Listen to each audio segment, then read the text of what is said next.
Salam, salam outsider, débrief Barça Atlético, Manchester United, Juventus, le débrief commence maintenant. Le Barça de Quique Setien devait gagner aujourd'hui, ils ont fait 2-2 face à l'Atlético Madrid. Je suis désolé, je ne peux blâmer que Quique Setien. Pourquoi je blâme Quique Setien? Parce que le 11 de départ de Quique Setien n'est pas bon. Quand j'ai vu le 11 de départ de Quique Setien, j'avais l'impression que Quique Setien n'avait jamais entraîné en Liga. Parce que je me dis, comment est-ce que tu peux venir oser jouer face à Cholo Simeone et oser dire que je vais jouer dans l'axe et que je vais essayer de perforer la défense de Cholo Simeone? Nous tous ici, on connaît l'Atlético Madrid. Ça fait 10 ans qu'on suit Simeone et son équipe là. Les gars, c'est des battants, c'est des guerriers. Combien de fois ici j'ai utilisé le mot truculent pour décrire José Mourinho? C'est parce que j'avais pas de mots beaucoup plus grands pour décrire aujourd'hui Cholo Simeone. C'est un bandit, c'est un guerrier, il n'a peur de rien et ses équipes, c'est des battants. Tu regardes tout cela et tu te dis que c'est dans l'axe que tu vas les prendre. Je suis désolé, aujourd'hui, Quique Setien, il s'est complètement trompé dans son 11 de départ. D'autant plus que quand je vois Vidal sur le côté, mais j'ai peur, mais je panique. Je me dis, mais qu'est-ce qu'il fait?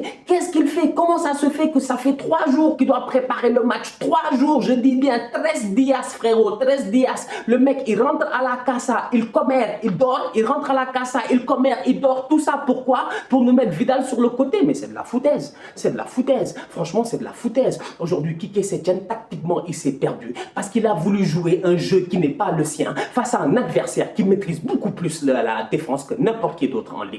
On connaît tous l'Atlético en sachant que c'est une équipe défensive avec un bloc défensif extrêmement bas et extrêmement compact. Tu regardes ça, tu regardes le bloc défensif d'Atlético, tu te dis que cette équipe-là, pour les battre, il faut faire quoi? Il faut ouvrir le bloc en tant que tel, il faut élargir ton jeu. Pour élargir ton jeu, ça prend quoi? Ça prend des ailiers. Aujourd'hui, le seul ailier qu'il y avait dans le jeu, c'est qui? C'était Semedo. Vous pensez réellement que Semedo, il peut tenir 90 minutes à monter comme ça? Franchement, comme si Semedo, c'était Cafou. C'est-à-dire que moi, des fois, il y a des choses que je vois, je comprends pas, sincèrement. Je me dis Quique Setien, il est là, il doit jouer face à une équipe qui est quand même assez sensationnelle défensivement, face à une équipe qui est quand même assez solide défensivement, face à une équipe qui a une abnégation extraordinaire et il ose me mettre Semedo sur le côté pour que le gars fasse le piston. À ce moment-là, j'ai su qu'il y avait un problème. D'autant plus que Arturo Vidal, il était à un positionnement qui n'est pas le sien. Aujourd'hui, Arturo Vidal, oui, c'est un grand joueur. Oui, c'est un mec qui a amené énormément. Mais moi, Vidal, je le prends comme Paulinho. Pour moi, c'est un bonus. C'est quelqu'un qui doit rentrer à certains moments pour amener quelque chose. Mais Vidal, en faire un titulaire indiscutable comme ça, juste parce qu'il fait des barbecues avec Messi, c'est de la foutaise. Aujourd'hui, je suis désolé. Quique Setien, en tant que tel, tactiquement parlant, il a complètement foiré son match. Parce que venir face à Cholo Simeone, son Atlético, sachant pertinemment que son milieu de terrain, là, les Saoul, les Partey, etc., ils sont intouchables, ils sont indéboulonnables, les gars n'ont peur de rien. Venir et dire que tu vas percer à travers le milieu, franchement, c'était peine perdue. D'autant plus que, tactiquement parlant, ça n'a jamais marché durant le match. Parce qu'aujourd'hui, on va être très sérieux. Au milieu de terrain, tu avais Busquets, tu avais Ricky et tu avais Rakitic, El Rescapé. Rakitic, ça fait 2 matchs, il est très bon. Aujourd'hui, il a été très mauvais, il n'a rien amené. Il n'a rien amené. Mis à part la frappe en première mi-temps, franchement, on va être très sérieux. Je n'ai pas vu le input de Rakitic. Ricky, il a beaucoup couru, il a été très combatif, il a été dans l'envie. Sincèrement, il cherche des solutions, il crée des solutions, il ouvre de l'espace. Ça, c'est Ricky. Le problème, c'est que des 3, c'est le plus jeune. Busquets, il n'avait pas le choix parce que le pauvre sur les contres, il n'a aucun soutien puisque Semedo, il était parti là-bas. Donc aujourd'hui, on va être très sérieux. Quique, quand je vois que pendant 45 minutes, ça marche pas. Tu vois que pendant 45 minutes, il y a des problèmes. Tu vois que pendant 45 minutes, Carrasco, il passe derrière toi. Mais à un moment donné, en deuxième mi-temps, fais des changements. Le tocard là, il n'a jamais fait de changement jusqu'à la 85e. Les changements étaient tardifs et ça revient sur le point que j'ai émis lors de ma dernière vidéo sur le Barça ici en disant que Messi joue avec ses amis. Parce que franchement, on va être très sérieux. Rien ne justifie le fait que Luis Suarez reste sur le terrain. Luis Suarez est un top attaquant, c'est un des meilleurs neufs de l'histoire du foot. Ce que vous voulez, je suis d'accord avec ça. Luis Suarez, il peut marquer à tout moment. Mais il y a des moments où, en tant que coach, tu dois sentir l'affaire. Tu dois être sur le banc. Tu dois sentir l'affaire. Moi, je ne peux pas accepter que Quique il soit sur le banc. Sarabia, il est sur le banc. Tout le monde est sur le banc. Personne ne voit que Suarez fait un match de merde. Personne ne sort Suarez. Pourquoi? Parce que c'est lui qui allume le barbecue avec Messi. Parce que Vidal, c'est lui qui ramène la bière et tout. À un moment donné, quand même, franchement, il faut nous respecter. C'est-à-dire que nous, on est là. Nous, on est là. On est fans de foot. On voit qu'il y a des problèmes, mais on n'y peut rien. Pourquoi? Parce que les gars sont potes avec Messi et que les gars sont intouchables. Je suis désolé. Il y a certains matchs où, sincèrement, quelle que soit la grandeur du jeu, tu peux voir que le gars is having an off day. Tu peux voir que le gars, il n'est pas en forme aujourd'hui. Ça peut arriver aux meilleurs d'entre nous. Moi, des fois, ça m'arrive. Je fais des débriefs et moi-même, je sens que je ne suis pas en forme. C'est possible. Mais derrière, tu le sors. Moi, je n'ai pas de changement. Mais ce n'est pas grave. Suarez, il a des changements. Grisou, il est sur le banc. Pourquoi il ne joue pas? Pourquoi il ne joue pas? D'autant plus que je ne comprends pas pourquoi Antoine Griezmann ne joue pas, d'autant plus qu'Antoine Griezmann doit jouer aujourd'hui contre son ancien club. Aujourd'hui, un joueur qui, mentalement parlant, a des problèmes, un joueur qui, mentalement parlant, ne s'en sort pas, un joueur qui ne se sent pas à l'aise dans un vestiaire, il joue contre son ancien club. Du calibre d'Antoine Griezmann et du calibre de l'Atlético Madrid, à mon humble avis, Grisou devait jouer ce match-là. À mon humble avis, Grisou aurait fait un bon match. À mon humble avis, Grisou aurait tout donné. Le problème, il est simple, c'est qu'aujourd'hui, Grisou, les gars n'en veulent pas. Comment est-ce que tu peux envoyer un gars comme Antoine Griezmann à la 87e minute pour aller faire de l'échauffement? Comme si tu es dans une école de football de quartier et que tu as dit aux petits, allez vous échauffer comme ça, alors que les gars, tu sais très bien qu'ils ne vont pas jouer. Franchement, moi, je ne comprends pas. Je ne comprends plus ce club-là. Franchement, je ne le comprends plus. Tu veux passer dans l'axe alors que ton football dans l'axe, il est condensé. Franchement, il est condensé. Je regarde le match, je regarde sur le banc et je me demande où est Alenia. Où sont tous ces enfants-là qui aujourd'hui auraient pu insuffler quelque chose de nouveau à ce Barça-là? Où sont tous ces enfants-là qui auraient pu amener quelque chose sur le terrain? Ils sont où? Ils sont en prêt. C'est là où j'en veux à la direction. Et je répète encore ce que j'ai dit. Je vois Arthur qui part, mais je dis, mais ils sont bêtes. Ils sont trop bêtes. Ils sont trop bêtes. Ils vont vendre Ansu Fati, il paraît. Pourquoi? Parce que les gars veulent capitaliser sur l'argent du boy, etc. et tout. Mais moi, je comprends pas. Je comprends pas. On va parler d'abord de Arthur. Quand je vois que Arthur, il part, mais moi, je suis traumatisé. Je me dis, le boy, il a 24 ans. Tu as rapatrié un gars qui a quoi? 29 ans, qui s'appelle Miralem Pjanic. Le timing même du transfert, il est pas bon et je vais vous expliquer pourquoi. On va être très, très sérieux. Ils viennent de faire un transfert. Pjanic a dit Forza Barça. Arthur a dit Fino al fine ou je sais pas quoi, hasta la fine, la Juve. Je regarde ça et je me dis, voilà, deux joueurs qui peut-être en quart de finale de Ligue des Champions pourront jouer l'un contre l'autre. Sincèrement, déjà là, franchement, en termes de mental, il y a un problème. Parce qu'effectivement, un Barça-Juventus est possible en quart de finale, alors que les deux joueurs ont déjà signé pour l'autre club. Déjà là, il y a un problème. Là, je reviens au deuxième problème que j'ai en tant que tel. Pourquoi tu me fais un transfert comme ça à ce moment-ci de l'année, franchement? D'autant plus qu'un Pjanic va continuer à jouer dans son club parce que son club se bat pour le Scudetto en ce moment. La Serie A n'est pas terminée. La Juventus doit gagner la Serie A et doit essayer de gagner la Ligue des Champions. Aujourd'hui, Pjanic va jouer tous ces matchs-là. Si Pjanic, il se fait les croisés demain, il se blesse 8 mois, 9 mois, qui a perdu le Barça. Parce que Pjanic aujourd'hui, son temps en tant que footballeur est réduit. À côté, Arthur, s'il se blesse pendant 8 mois, c'est moins grave. Il lui reste encore près de 6-7 ans en tant que professionnel. Aujourd'hui, je suis désolé. Le Barça en tant que tel, sur tous les points, ils font que des conneries. Quand je vois qu'ils veulent vendre Ansu Fati à Manchester City ou à Dortmund, etc. pour récupérer de l'argent, mais ils sont bêtes. Ils sont bêtes. C'est comme si, en fait, ils voulaient vendre Messi en 2005. Messi en 2005, nous tous, on s'en rappelle. On savait que le boy savait jouer au foot. On savait qu'il était très très fort. Mais on ne savait pas qu'il serait devenu la Pulga, le gars qui allait gagner les 6 ballons d'or. Ça, on ne le savait pas. Mais derrière, on sentait qu'il y avait quelque chose. En dessous, on sent qu'il y a quelque chose. Pourquoi tu veux le vendre?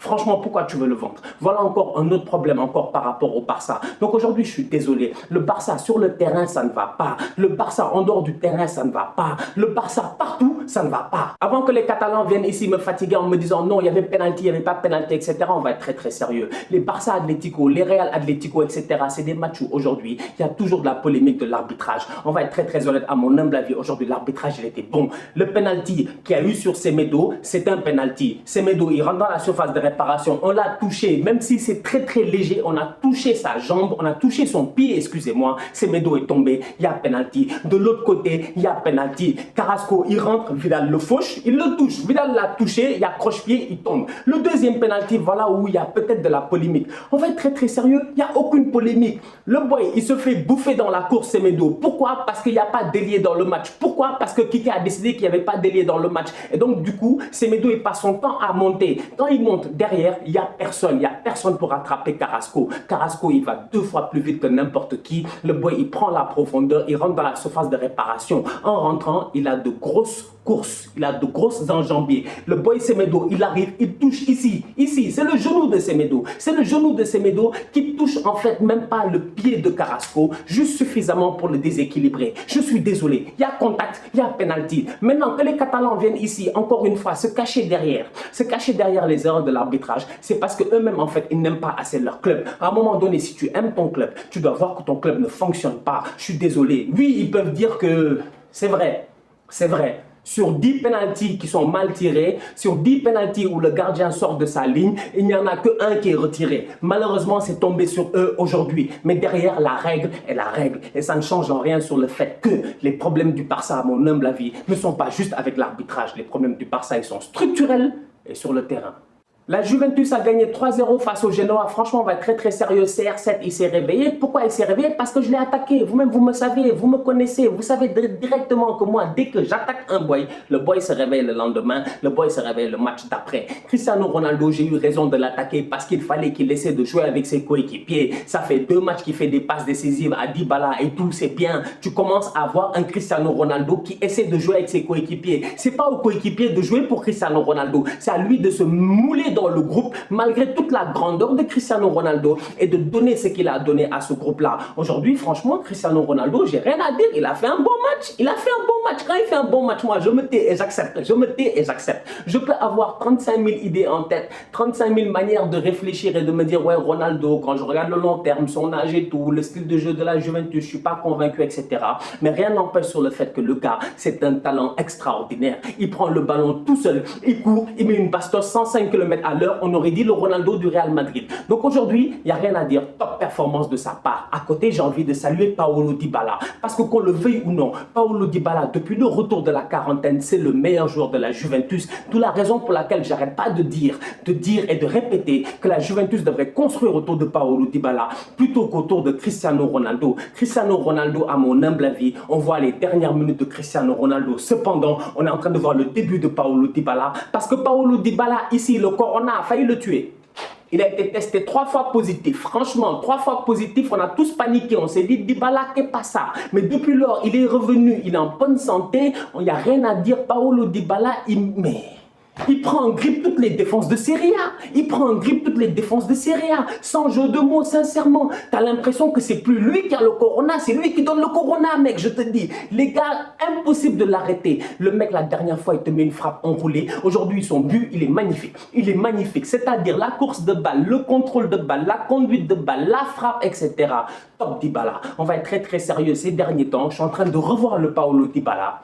Le Paulo Dybala, du Juventus Barça d'il y a 2-3 ans là, je me rappelle, où il avait mis un doublé. C'est ce Dybala là que je vois en ce moment. Ole Gunnar Solskjaer, on est là, on est en train de rigoler, de se moquer de lui. Le gars, l'année prochaine, il sera un contender au titre. C'est moi, c'est un job qui vous le dit. Franchement, à chaque fois que je vous dis des choses, souvent, des fois, Dieu m'aide un peu, il essaie de me souturaler, je m'en sors et puis voilà, ça marche. Franchement, on va être très très sérieux. Sincèrement, on va être très très sérieux. Manchester United, je les vois jouer en ce moment, je me dis, Paul Pogba est de retour. Et sincèrement, Paul Pogba, c'était un peu un élément qui était important. C'était l'huile. C'était l'huile en fait pour que la machine, elle marche. Pourquoi? Parce que la dernière fois, j'étais venu ici, j'avais parlé de joint de cuirasse. En parlant de joint de cuirasse, je parlais de quoi? Comment ça s'appelle? Du boulon le plus important qui est dans un moteur. C'est quoi? C'est le joint de cuirasse. Et ça, c'est qui? C'est Bruno Fernandes. Bruno Fernandes, depuis qu'il est arrivé, ce moteur-là, il marche à la perfection. Il manquait juste un peu de truc, c'est-à-dire de l'huile. Et l'huile là, c'est qui? C'est Paul Pogba. Je vous dis! Ils sont chauds. Leur milieu de terrain là est intouchable. Matic, j'en parle même pas. On dirait que les gars l'ont contaminé. Le gars a recommencé à bien jouer. Je regarde aujourd'hui le match de Manchester United. Je regarde la dernière fois le match de Manchester United. Et je me dis que sur les derniers matchs de Manchester United en première ligue, il y a 2 choses qui reviennent. La constance au milieu de terrain et le contrôle au milieu de terrain. Franchement, on va être très très sérieux. Et derrière la solidité défensive de Manchester United. Parce que United, je les ai critiqués pendant très très longtemps. Mais j'ai l'impression que franchement, les Maguire là, ils commencent à se gérer. Maguire, jusqu'à présent, il ne joue pas comme un boy qui coûte 80 millions, il joue comme un boy qui coûte 40 millions, mais au moins il est arrivé à 40 millions en termes de jeu. Parce que Maguire, en ce moment, sincèrement, il est en train de se gérer petit à petit. Et j'espère qu'on va retrouver le top du top de Maguire parce qu'ils ont payé très très cher pour avoir le meilleur de ce boy-là. À côté, Bissaka, j'en parle même pas, c'est une valeur sûre. Quand je vois Manchester United aujourd'hui défensivement un peu plus serein, le milieu de terrain très très solide et l'attaque avec Anthony Martial qui petit à petit est en train d'apprendre à être un numéro 9. Il apprend à être un numéro 9, AM9. Franchement, le boy, ses mouvements sont de plus en plus tranchants, de plus en plus dangereux. Il est toujours dans la bonne zone au bon moment. Et derrière, aujourd'hui, je l'ai vu descendre et être au service du collectif. Franchement, on va être très très sérieux. Tu rajoutes à ça Rashford, qu'on connaît déjà. Greenwood, j'en parle même pas. Il est dangereux. Franchement, il est dangereux. Son but aujourd'hui face à Brighton, j'en parle même pas. Il est extraordinaire. Quand tu vois un joueur qui est capable de se retourner rapidement, c'est-à-dire que Greenwood, on lui a donné le ballon, il s'est retourné. Même pas il a réfléchi. Le ballon est arrivé. Avant même que le ballon arrive, il a déjà pris une prise d'information pour savoir où est le défenseur. Il se retourne. Il a tué le défenseur. Il est en 1 contre 1 contre l'autre défenseur. Il fait 2 passements de jambes. Et au moment où il fait le 3e passement de jambes, il frappe croisé. Franchement, il n'y a rien à dire. Ça, c'est du talent. Donc, je vois cette équipe de United là. Je vois les petits à gauche et à droite. Je me dis, mais ces enfants là, s'ils sont en bonne santé, on est foutus. Chelsea, ils sont allés acheter les Timo Werner, les Ziyech et tout. United, ils ont ramené Pogba. Tu as l'impression que le boy, il est revenu à la vie. Il a dit même qu'il veut rester apparemment parce que, bon, Paul, comme je vous l'ai dit, aujourd'hui, il n'y a pas de grands clubs qui sont prêts à payer le salaire de Pogba. Pogba va rester à United sûrement. Fernandez, il est là. Matic, Fred, etc. McTominay, Greenwood, blablabla. Je me dis, cette équipe-là, moi j'ai peur d'eux. Franchement, Arsenal, on est foutu. On n'a plus de niveau. Bon, la famille, on se capte dès jeudi pour un nouveau débrief avec Manchester City qui va jouer contre Liverpool. Et d'un autre côté, le Real qui va essayer de mettre les points sur les i, les très mal là où il faut et prendre définitivement la tête de la Liga. Ça va être un match très compliqué face à Getafe. Mais derrière, j'ai hâte de le débriefer. La famille, on continue à liker, on continue à partager. On s'abonne, on est ensemble, on est tous outsiders.